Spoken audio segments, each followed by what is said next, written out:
E aí, pessoal? Ó, para começar este vídeo que vai ser sobre o Escola Sem Partido, que é tanto um projeto de lei quanto um movimento mais amplo, eu vou começar afirmando algo para conter um pouco aí a patrulha do ódio online, tá? Primeiro ponto, existe sim um viés ideológico mais para a esquerda na educação no Brasil. Existem sim professores que às vezes usam o espaço de aula de uma forma totalmente indevida para fazer pregação político-partidária e que às vezes adotam uma postura autoritária. Quem nunca teve professor de esquerda aqui no Brasil? Eu tive, alguns.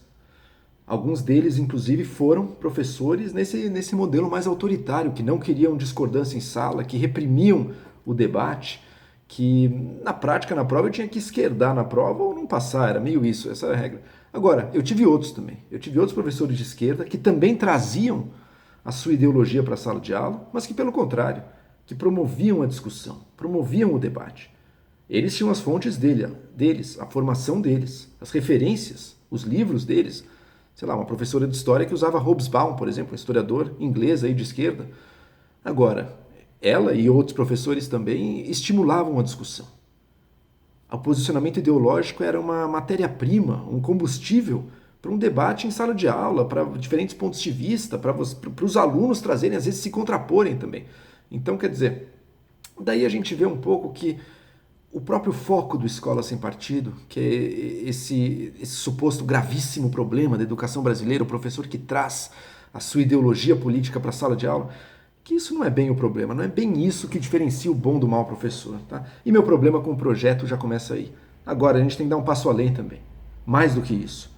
Seja qual for a real dimensão da tal doutrinação em sala de aula, e ninguém até hoje mediu isso, hein? O pessoal da Escola Sem Partido jura que é gravíssimo, mas não tem uma tentativa de medir, de ver o tamanho. Não tem nem uma tentativa de você ser um pouco mais objetivo na definição do problema. Né? O que é doutrinação? Doutrinação é o professor que obriga o aluno a fazer, sei lá, fazer manifestação pró-PT para passar de ano. Isso é um caso e tem que ser lidado e é um problema sério se acontecer. Lidado claramente pela instituição, né? Medidas administrativas, a direção da escola. Não precisa o Ministério Público entrar diretamente para resolver isso. Mas é um abuso. Outro caso é o professor que expressa, às vezes, uma opinião política em sala, ou o professor que usa fontes, dada a formação dele, fontes mais de um lado do espectro ideológico que reflete a própria formação dele. No final das contas, a gente está trabalhando com uma tal doutrinação aqui que ninguém definiu direito. Então, às vezes, se um pai de aluno fica revoltado porque o professor fez propaganda política em sala é uma coisa, mas outro pai de aluno fica revoltado porque o professor usa um livro de esquerda. Então tá tudo misturado, tá se criando uma histeria em torno desse tema, sem nenhuma tentativa, primeiro, de definir o problema, segundo, de medir o efeito disso. E vamos ser claros, hoje em dia, o professor nunca teve tão pouco poder para moldar a cabeça dos alunos. Tá? Nos anos 80, nos anos 90, o professor muitas vezes era a única fonte, nunca foi a única, mas era uma das poucas fontes que o jovem tinha acesso para pensar sobre história, para discutir questões de geografia, de história, de política, de economia. Hoje em dia não é mais assim. Hoje em dia, com internet, com smartphones, os alunos contestam o professor em tempo real até. Né? O professor fala uma coisa em sala de aula, o aluno já está ali checando, contestando. Não, professor, mas o site do Olavo diz outra coisa. O MBL falou outra coisa, falou que nazismo é de esquerda. Os professores nunca tiveram tão pouco poder de determinar o que os alunos vão acreditar. Nunca tiveram tanto assim, mas hoje em dia tem menos ainda. As fontes que os alunos têm acesso hoje em dia são muito mais amplas do que jamais foram. Por que justo agora, então, surge essa demanda de botar Ministério Público em cima de professor que se manifesta do lado de um partido, de uma ideologia? O problema existe, mas nunca foi tão pouco relevante como ele é agora. E digo mais, ele não passa nem perto de ser um dos principais problemas da educação brasileira. Existe um viés dos professores? Existe, mas o principal problema não é esse. É os alunos. Hoje em dia, a educação brasileira é uma grande dívida que, no fundo, o Estado, nós, como sociedade, tem com a população. Né? O Brasil é um dos países com piores resultados em testes internacionais da qualidade da educação. Os jovens saem do ensino médio muito sem saber ler apropriadamente, sem conseguir interpretar um texto, isso na leitura, na matemática é ainda pior. Tá? Então o pessoal vem que não, o problema é Paulo Freire, o problema é Marx. O problema dos alunos não é que o professor está dando Paulo Freire em sala de aula. O problema é que o aluno sai sem saber ler. Não é que ele está lendo Marx, é que ele não sabe ler. E olhar para o problema, e olhar para a tal da doutrinação como se fosse um dos grandes problemas da escola brasileira é perder de vista os reais problemas, tá? Agora, você quer solucionar o problema você quer solucionar o problema educacional brasileiro? Quem que é a peça-chave? A peça-chave é o professor. E veja, o professor nunca esteve tão em baixa, nunca esteve tão acuado como ele está hoje em dia.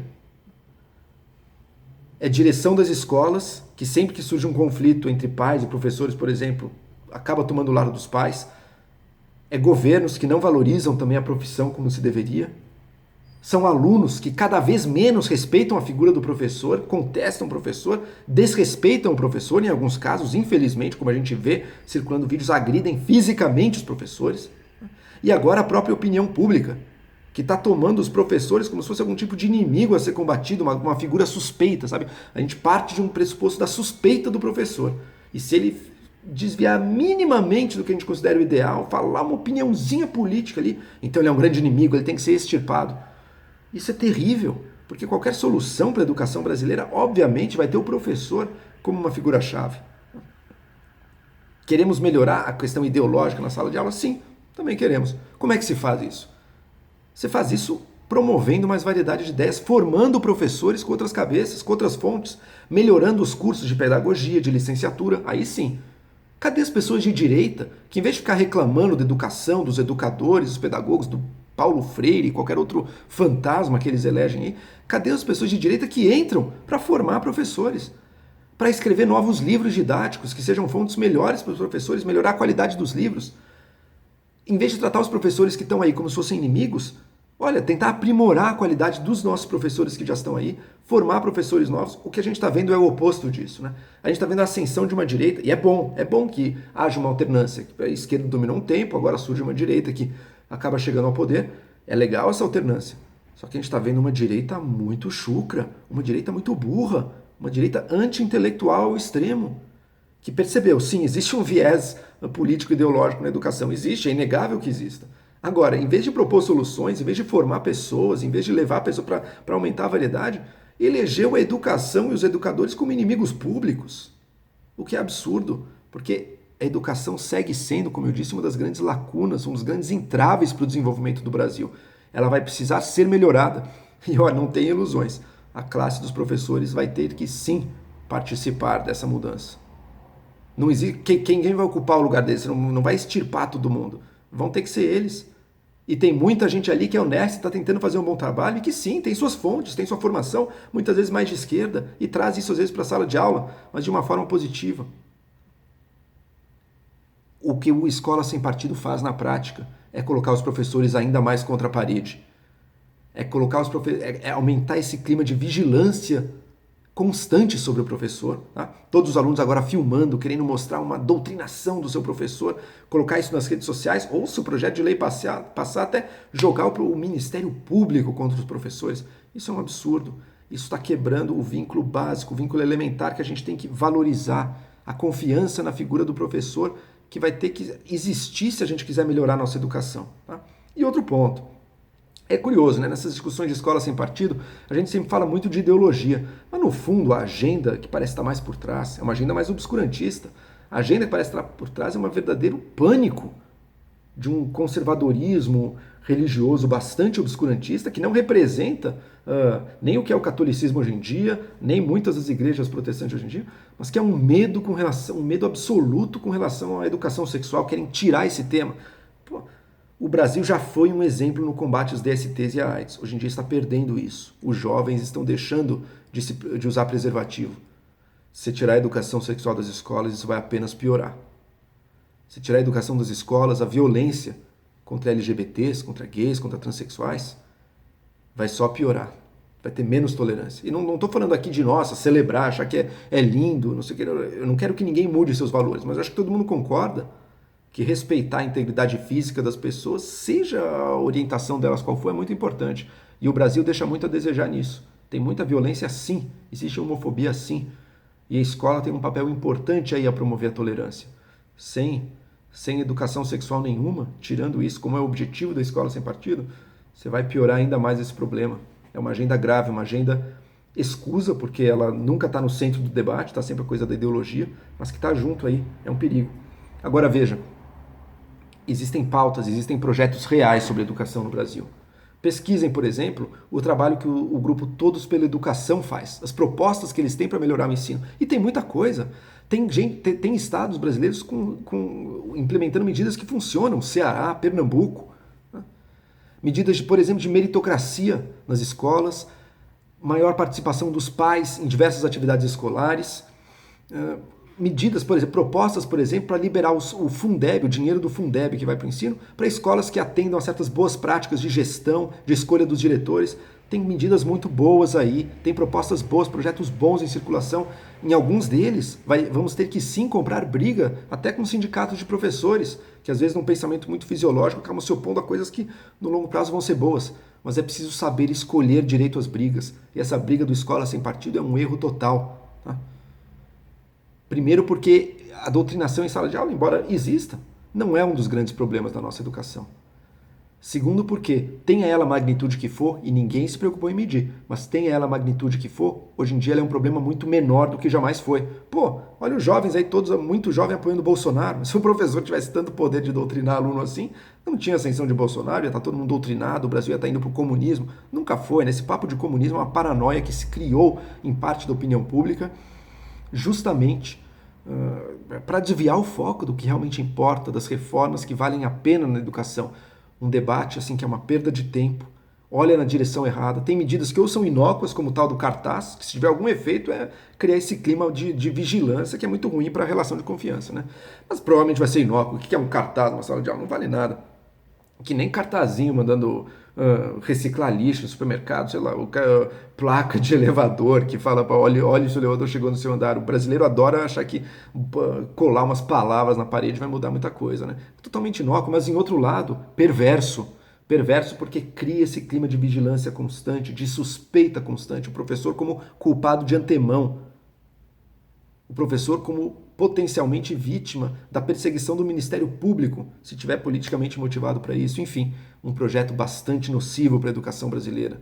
Seria bastante importante a gente rejeitá-lo, tanto na esfera legal, como eu imagino que vai acontecer até por uma questão do STF, que tem defendido a liberdade dentro das universidades e das escolas, mas que politicamente seria importante também, porque a gente tem que saber escolher as brigas certas e os projetos certos. A educação no Brasil é uma dívida histórica. Tá? Portugal, na nossa colonização, proibia inclusive impressão de livros aqui no Brasil. E o Brasil é um país que cultivou esse analfabetismo herdado da colônia até hoje. Isso precisa ser combatido. A gente precisa de uma educação que funcione.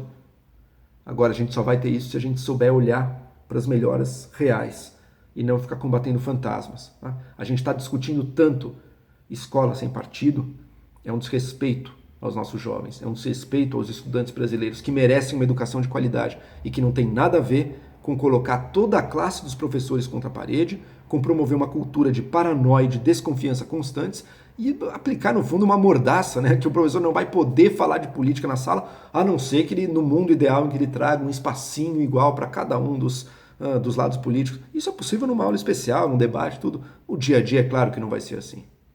E é inútil pensar que vai ser assim. O professor vai trazer as fontes dele. Eu quero ver, cadê os professores de direita? Cadê a formação de educadores de pedagogia da direita com outras fontes? Para criar mais variedade ideológica. Para criar livros didáticos, por exemplo, mais objetivos e com menos viés de esquerda. Muito positivo isso. Isso é legal. Melhorar as faculdades os cursos de licenciatura, as faculdades de pedagogia. Aí sim, trabalho de longo prazo. Tá? Porque veja, nas humanidades você sempre vai ter um ponto de vista. A aula de história nunca vai ser você ficar empilhando fato histórico em cima do outro, num decoreba sem sentido nenhum. Você vai ter que dar uma interpretação, você vai ter que dar uma causalidade ali. Portanto, em algum ponto, uma ideologia, um entendimento seu sobre a realidade política vai entrar. Se a história for recente, esse entendimento, essa ideologia vai incluir, inclusive, brigas políticas que estão acontecendo no país. Isso é inevitável. Vamos promover mais variedade, vamos que as pessoas de direita se dediquem à educação e não fiquem numa guerra contra os educadores. Isso é um erro, é um contrassenso e, mais importante de tudo, gasta um capital político, gasta tempo, gasta discussões preciosas com uma pauta que não é relevante. O problema do ensino brasileiro não é que está lendo Marx. Não é que o jovem brasileiro alguém está fazendo ele ler Marx. É que não estão ensinando ele a ler.